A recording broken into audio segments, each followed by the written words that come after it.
C'est une impression de satisfaction pour ces 3 jours du travail. Les participants se sont outillés sur les enjeux environnementaux, sur les outils et les méthodes pour enquêter, et comment utiliser les outils technologiques pour pouvoir collecter les données, et comment faire la télédétection des zones environnementales. Et donc, on leur a montré des outils techniques pour le faire. Le travail ne s'arrête pas là. La formation doit continuer individuellement, parce que ce sont des outils un peu très complexes. Donc, il faut la pratique quotidienne. Quantifier, ça va être difficile, mais le travail va continuer. Pourquoi? Parce que les participants ont soumis des projets d'enquête.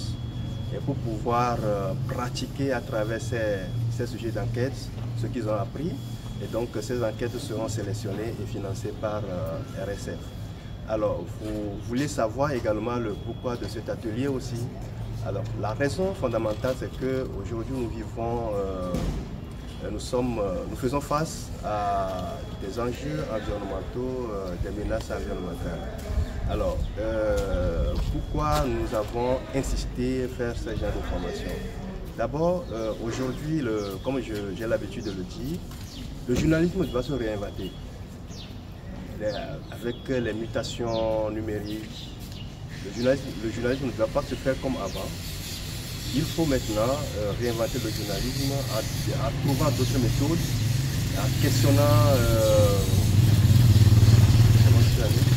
en questionnant les faits, ce que tout le monde voit déjà, pour aller au-delà, pour voir ce qui est caché, ce que les autres ne voient pas. Comme je donnais l'exemple, le soleil qui se déplace, tout le monde sait que le soleil se déplace. Mais qu'est-ce qui fait que le soleil se déplace? Là, tout le monde n'est pas au courant. Alors, quels sont les outils nécessaires pour aller au-delà, pour pouvoir révéler ce fait-là qui est caché?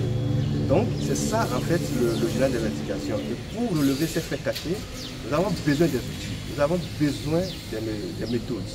Et ces méthodes sont propices pour pouvoir enquêter sur l'environnement. Nous voyons la dégradation environnementale, nous voyons des déchets un peu partout. Mais qu'est-ce que ces déchets-là cachent? Quels sont les acteurs? Quelles sont les conséquences? Donc, pour pouvoir identifier ces problèmes, il faut des méthodes. Des méthodes nouvelles, des outils et autres.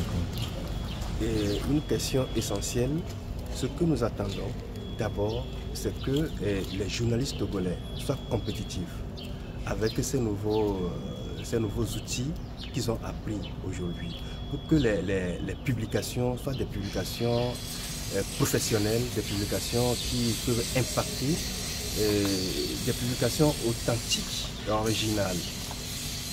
Et compétitive en fait. Et nous avons besoin de cela pour pouvoir réinventer le journalisme au Togo. Donc c'est ce qu'on peut apporter de particulier pour la presse togolaise. Et donc peut-être qu'à l'issue de cette formation, les publications ne seront pas comme avant. Les enquêtes ne se feront pas comme avant. Donc il y aura une nouveauté, il y aura une particularité. C'est comme ça qu'on peut s'imposer dans la sous-région où les gens sont en avance.